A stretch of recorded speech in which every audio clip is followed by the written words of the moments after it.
Everybody can get bit. I dropped it on the ground. I really think that I could have taken the filter out and just shoved the cap back on at a gel up condition and taken off. -4 and it feels like -20. Yeah, that's not cool. Okay, let's run a little test here. Let's just put your filter to a space heater. It is the coldest night in a very long time. Records are set. I've had lots and lots of people stranded because they gelled up. I just now pulled this filter out and dried it, and I'm gonna put it back in. If it does gel, I'm gonna take the filter physically out of the truck and stick the cap back on. Let's get under here. So now that we're all up to speed, see the fuzz coming off of it, so it's kind of dry. Inch and 3/16 and 17 millimeter because this is a 6.4. Get this somewhere. We're past the point of really caring about it being completely clean. This is how I left it. We all know about a 2-wheel drive. This is pretty hard one-handed. That filter was in this housing an hour and a half ago on a tow truck because it was gelled. I just took it inside, warmed it up. Long 1/2-inch drive. Do it 1/2-inch drive. Don't mess with no damn 3/8 drive. 1 3/8 works great. Only for the lower though. This works great with a transfer case also. Yeah, right there. The ratchet runs right along the transmission cross member, and you can just almost just scratch it along it.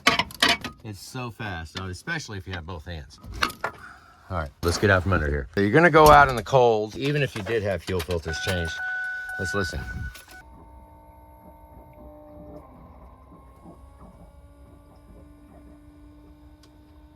You hear it push that fuel back into the tank?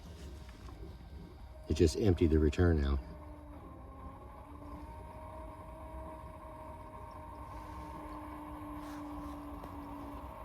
Timeout. This ain't bad either. You're letting the glow plugs heat up.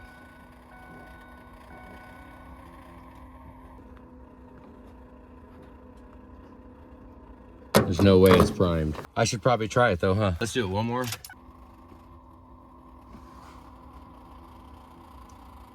Let's go for it.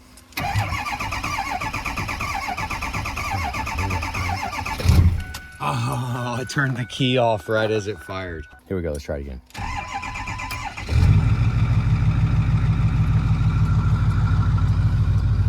Okay.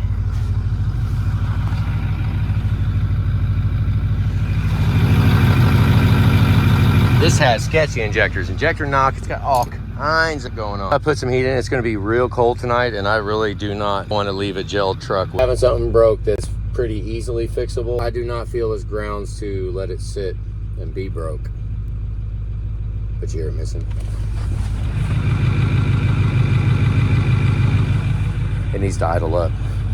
Let's see if it'll idle up. Oh my God, yeah.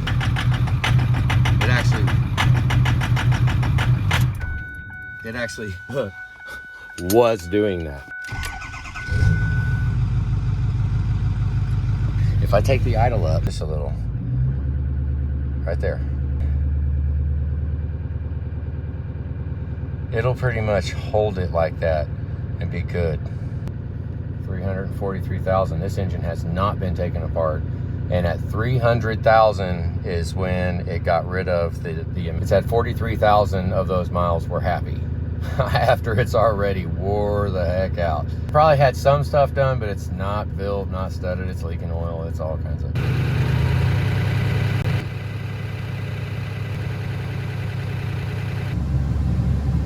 So it's running, and every time I let off on the pedal, it's very unhappy. It's smooth right now. If I shut it off, it'd clear up for a minute as the computer compensates. Honestly, all I'm really doing right now is try to build some heat. It's very cold out. It's -13, and we just put in a wiped off fuel filter, basically took it inside and put it in front of a space heater. I mean, I get it. Oh, this filter is trash, but can you put it back in, and bare minimum, you could get to another destination with it. If a gearhead has these 2 wrenches right here, a 17 and an 1 3/8, which I didn't even need the 17, I just needed the fuel filter wrench. He cannot be stranded when he gels up. You can't jump under there. You're out on a date with your girlfriend. Yeah, I mean, don't account that to the fuel actually, because this thing ran like, I mean, and it's -16. I think it's supposed to be like -20 degrees tonight. It's a little iced up on this -degree day. I drive it around here, get it up to temperature, and then call for some fuel. Because it's very deceiving when you gel up. It'll run around until you call for a lot of fuel, and then that's what will clog up the filter with all the gel.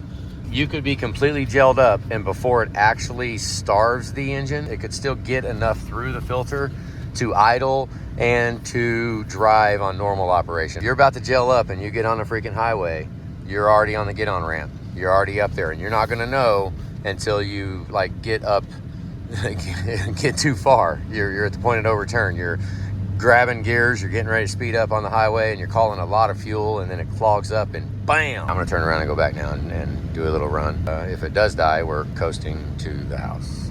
All right, well, this is kind of a make you gel acceleration. We're over 140 degrees. Okay, I'm in the pedal, kind of. I mean, I'm halfway. Enough that I would have pushed it to get on the interstate. Do a run like that. Now let's see if it holds pressure. I at least want to know that, hey, I tried. If it's gonna gel up and run out after what we did, I try to make it do it right now, because there's the house right there. Let's do this for real now.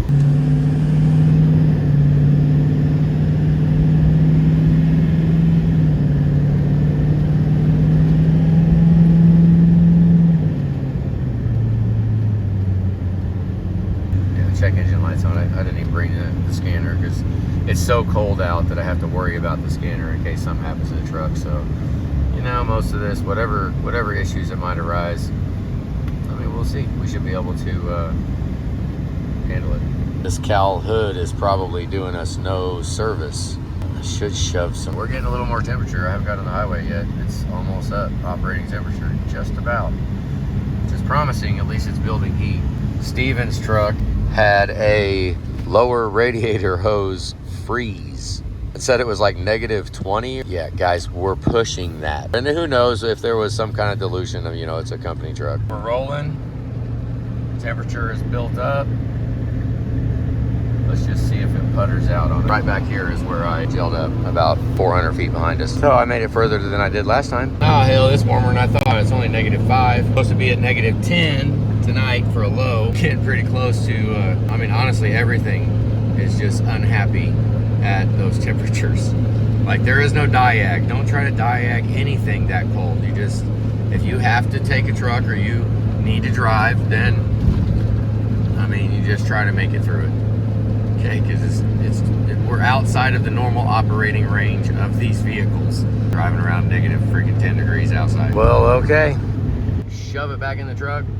Take off. I've now driven 25 miles with it so far. We're in downtown Kansas City right now. You know, it was parked for a long time. I don't think I dumped anything all last year. You got the return fuel going through it. It's going to keep the fuel filter warm, so gelling up while you're driving isn't the issue. It's when it's parked.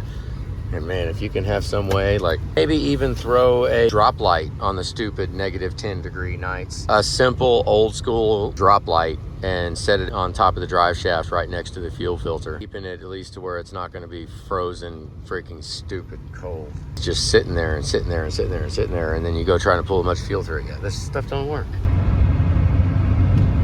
I dare you to gel up. I freaking dare you. Looks like we're gonna make it.